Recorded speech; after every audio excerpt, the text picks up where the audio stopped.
Daf Yomi, Tractate Sanhedrin, page 46a, top of the page with the word Hashta. Hashta de Merachaki Mehadadi Ahani L'Raboye Avodazara de Damile Bechol Mile.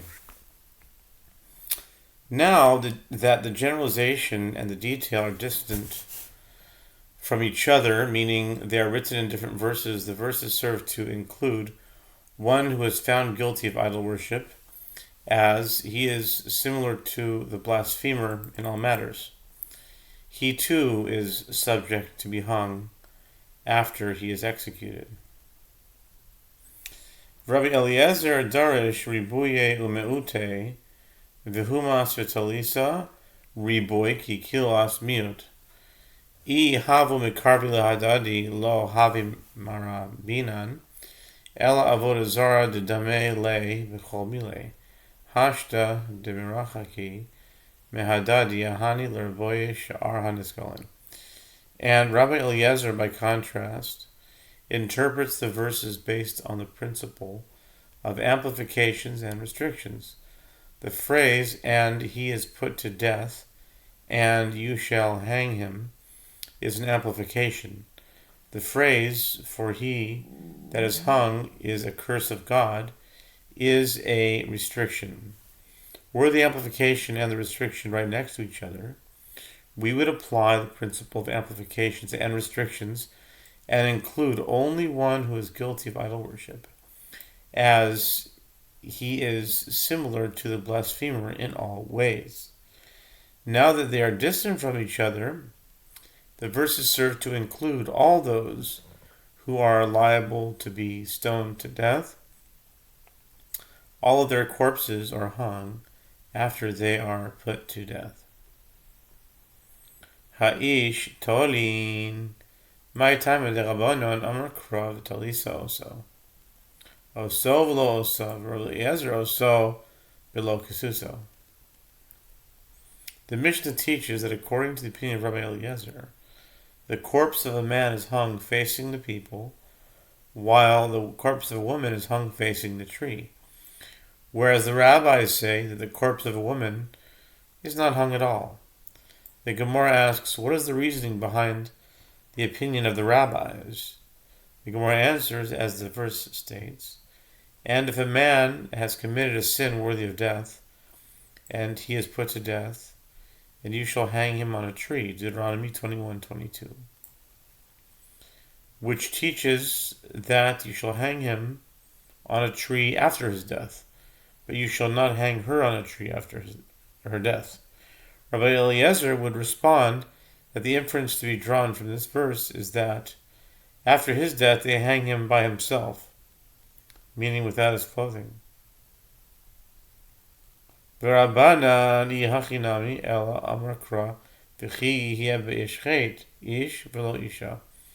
Gemara asks, and from where do the rabbis derive that the corpse of the executed man is hung without his clothing?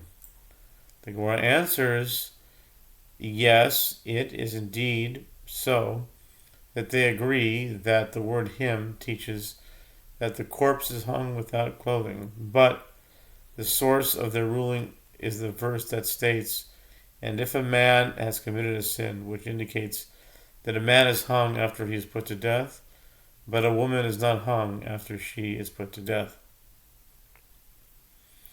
Rabbi Eliezer, Mahai v'chi yaba'ish, my darish bey, Amar Reish Lakish, Ahu l'me'ute ben sorer umorhe, Ve'atani ben sorer umorhe, Niskal v'nitle, Divrei Rabbi Eliezer, Ela Amar Rabbi Nachman bar Yitzchak, L'rabos ben sorer umorhe my time, Demar Kra, V'chi yaba'ish chet, ish v'lo ben, chet, Mi she'al cheto nerag, Yetza ben sorer umorhe she'al shum sofo nerag. Have miut achar miut, ve'en miut achar miut el rabos. The Gemara asks, and as for Rabbi Eliezer, what does he learn from this clause of the verse? And if a man has committed a sin, Reish Lakish says that clause of the verse serves to exclude a stubborn and rebellious son who, according to the opinion of Rabbi Eliezer, is not hung after he is executed, because he is not a man.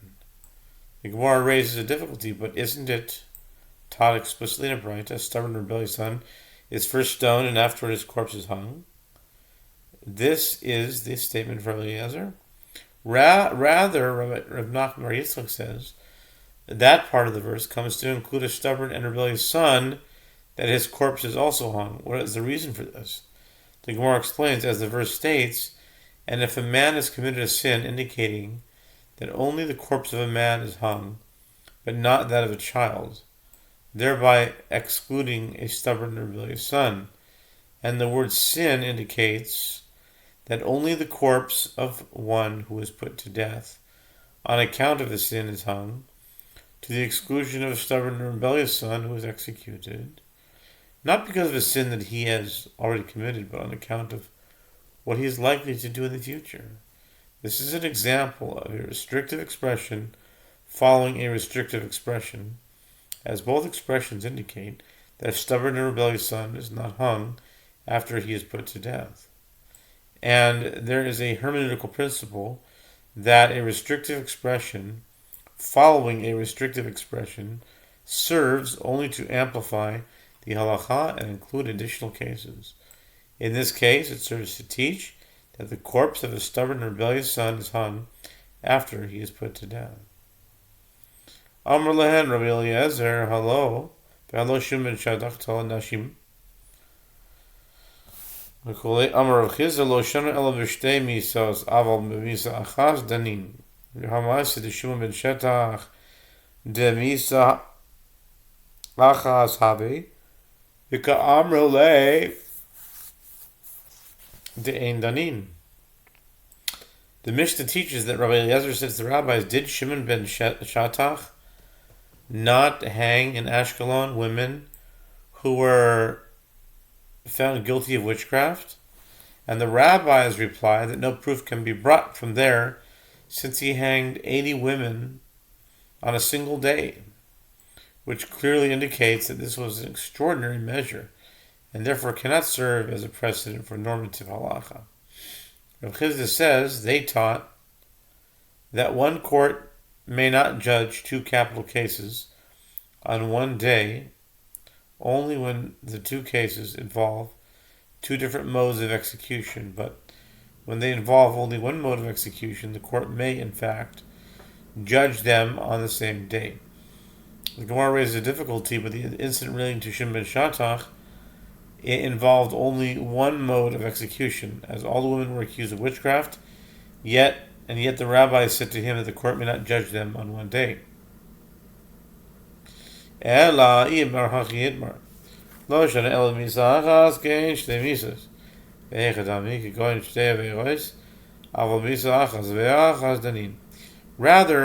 if a ruling was stated, citing Rav Chizda, this is what was stated. They taught that one court may not judge two capital cases on one day only when the two cases involving one mode of execution are similar to two cases involving two different modes of execution.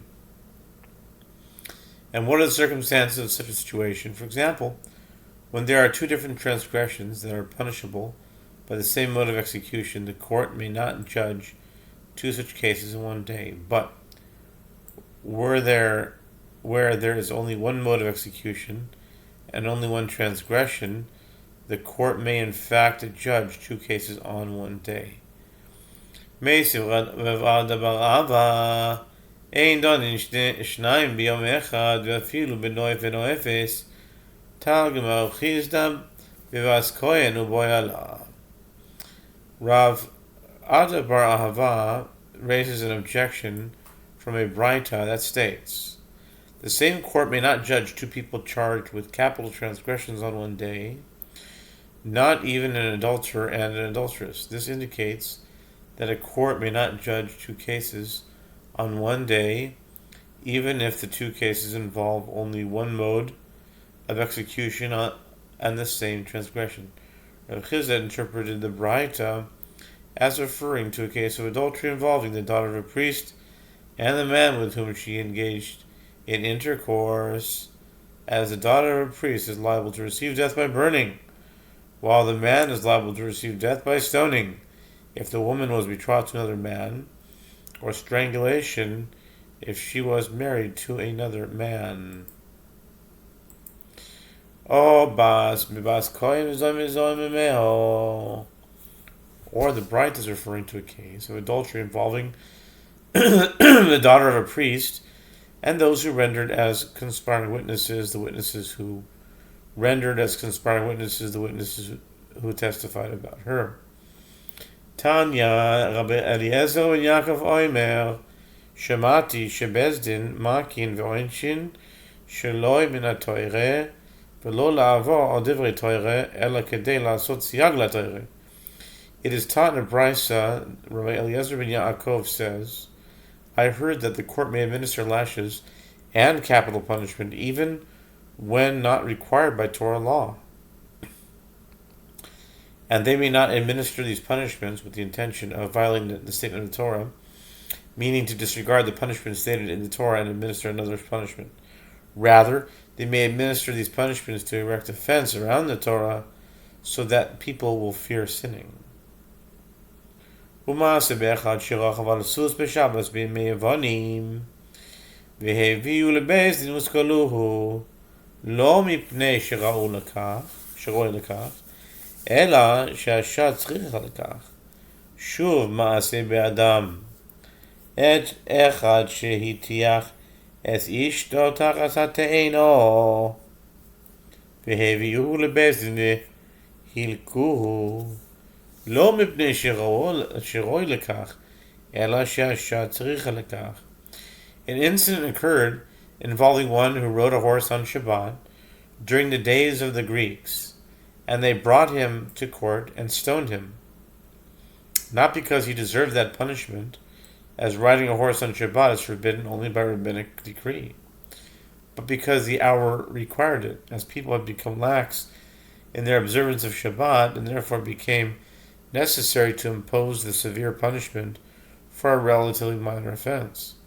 Another incident occurred involving a man who engaged in intercourse with his wife in public under a fig tree. And they brought him to court and flogged him, not because that punishment was fitting for him, as such conduct is not forbidden by the Torah, but because the hour required it. People have become remiss of matters of modesty. Therefore, stringent measures had to be taken to rectify the situation.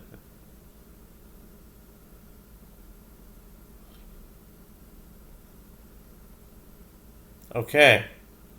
The Mishnah says, new Mishnah, Ketzad tolinoto, meshakin es hakoire ba'aretz, ve'ha'et yotze makiv shtei ידו זו על גב זו ותולה אותו ורבי יוסי אומר הקורא מוטה על הכויסל והתולה עשו כדרך שהטבוחין עושים.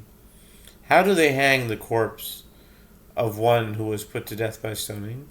They sink a post into the earth with a piece of wood jutting out, forming a T-shaped structure, and the court appointee then places the dead man's two hands one upon the other, ties them and hangs him by his hands.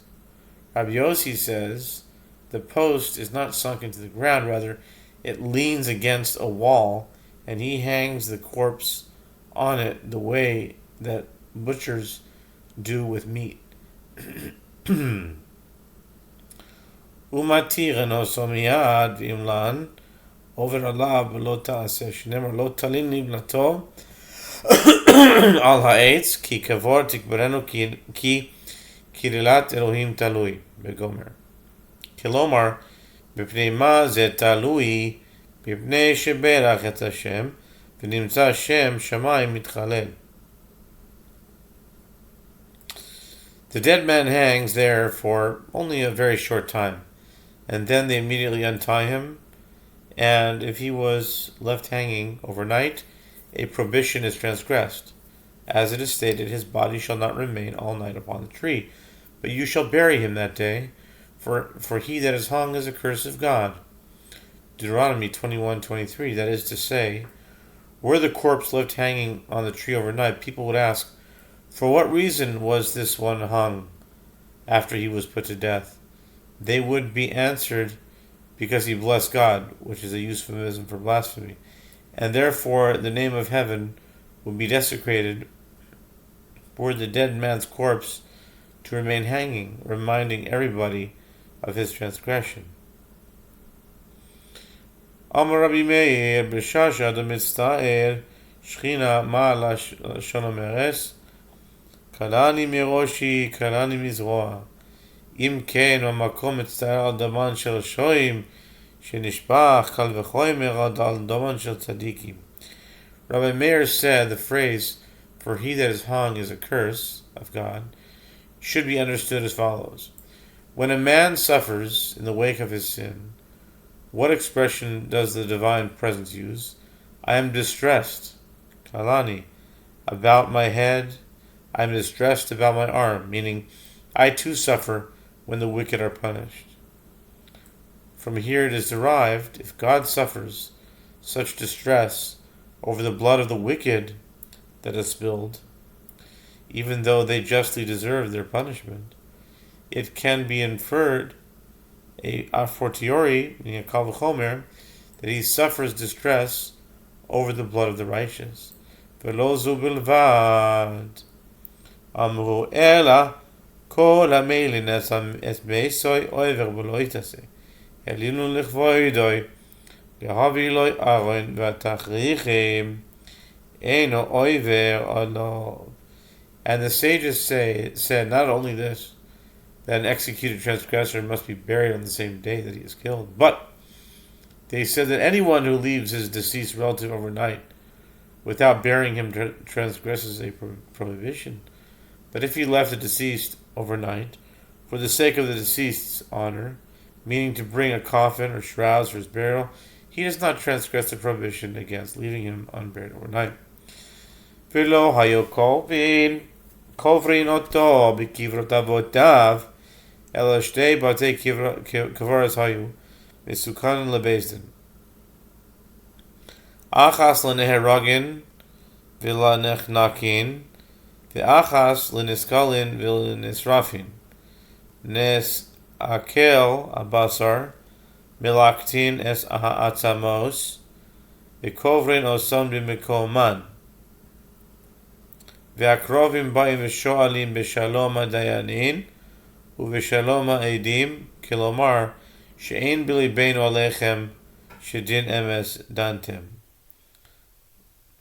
After the executed transgressor is taken down, he is buried, and they would not bury him in his ancestral burial plot. Rather, 2 graveyards were established for the burial of those executed by the court. One for those who were killed by decapitation or strangled, and one for those who were stoned or burned. Once the flesh of the deceased had decomposed, they would gather his bones and bury them in their proper place in his ancestral burial plot.